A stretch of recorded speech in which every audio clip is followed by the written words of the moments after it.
কিছুদিন আগে আমরা ট্যুরে গেছিলাম বান্দরবন। বান্দরবন ট্যুরে যাওয়ার পর আমাদের একসাথে একটা দুর্ঘটনা ঘটে।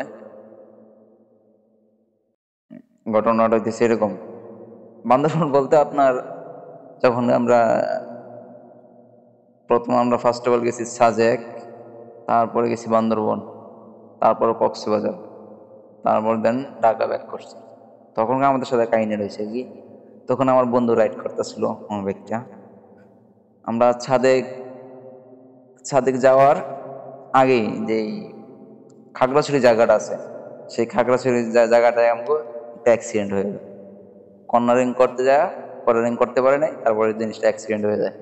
সেই অ্যাক্সিডেন্টে আমার অনেক কিছু ভাঙ্গা যায়, নিচে আন্ডারবেলি কিট সব কিছু ভাঙ্গা টেঙ্গা যায়। তো মানে সেটা ট্যুরের ফার্স্ট দিনে সেই এই ঘটনা ঘটছে আর কি আমাদের সাথে। তাক ব্যাপার না, কপালে ছিল, হইছে। এখন মূল কথা হইতেছে এই যেই ট্যুরতে আইসেই প্ল্যান করছিলাম যে এটা করবো, কিন্তু আসলে ওইরকম ভাবে সুযোগ হয় নাই, হাতে টাকা পয়সা আসেনি, তাই ইয়ে করতে পারিনি। ভাবলাম যে একবার ঈদের আগেই করবো। তো যেই বাবা সেই কাজ, ঈদের আগে একবারে করতেছি। কিন্তু এই এখন দেখা যাক কতটুক কি হয়।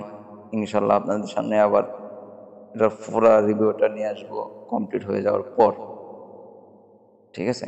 কিন্তু আমাকে ফ্যামিলি থেকে অনেক পয়সা দিতেছিল ব্যাগটা সেল করে দেওয়ার জন্য, যে এটা তো ভেঙে গেছে, পুরান হয়ে গেছে, এটা সেল করে দাও, এটা রাখার দরকার নেই।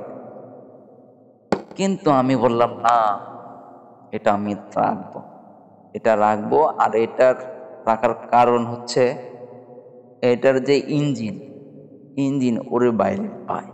এটা 2018 মডেল, কিন্তু এখনো যেই মানে যেই সার্ভিস দেয় একদম র, ঠিক আছে ভাই, একদম ফিল দেয়। সেজন্য সেটা সেল করতে মন চাইতেছে না।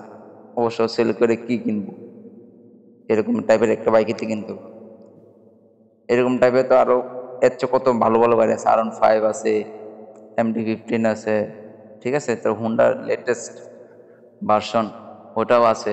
কিন্তু ভাই আমার তো ভাই অত টাকা নাই, অত টাকা নাই। তাহলে আমার কি করতে হবো, এটারে ঠিক করে এটার পিছিয়ে ইনভেস্ট করে এটারে ওকে করতে হবো। আর এটা এখনো লেটেস্ট কোনো R15 হচ্ছে কম না টানের ক্ষেত্রে, ঠিক আছে ভাই। ইজি 130 লিটার, ইজি 130 লিটার, বুঝছেন? তো এটার দুর্বল ভাবার কোনো সুযোগ নাই। আমি এর আগে বহুতবার এটাতে এম খেয়ে দিছি, ভার্সন 4 এম খেয়ে দিছি, B3 খেয়ে দিছি। আমার ভিডিও দেওয়া আছে, আপনারা চলে যায় দেখতে পারেন, ঠিক আছে? সেটা সেই জিনিস। আর এটা চলছে কতগুলো জানেন? এটা চলছে, আপনার যদি দেখা যায় কিনা ক্যামেরা জানি না, 51,720, ঠিক আছে, 51,720 কিলো চলছে। তো এই গাড়িটা আসলে তো একটা কাজ করার দরকার, এর যে বয়স হয়েছে, বয়স অনুযায়ী কাজ করার দরকার, আমরা সেই কাজটাই করতেছি, ঠিক আছে? আই হোপ সবাই ভালো আছেন।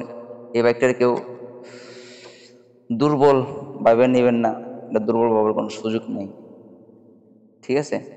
150 সিসি সেগমেন্টের বাইক, এটা এখনো 148 উড়ে, মানে 150 সিসি। আর সিসি অনুযায়ী আপনার টানও একদম হুবহু same to same. 150 CC bike টানো উঠতেছে 150। আপনি কি চান এর কাছ থেকে? মাইলেজ দিতেছে 30+, 32, 35, 36 এরকম অ্যারাউন্ড দিতেছে। তাহলে ভাই এর দুর্বল পাওয়ার কোনো সুযোগ আছে? কোনো সুযোগ নাই। তো ঠিক আছে, দেখতে থাকেন।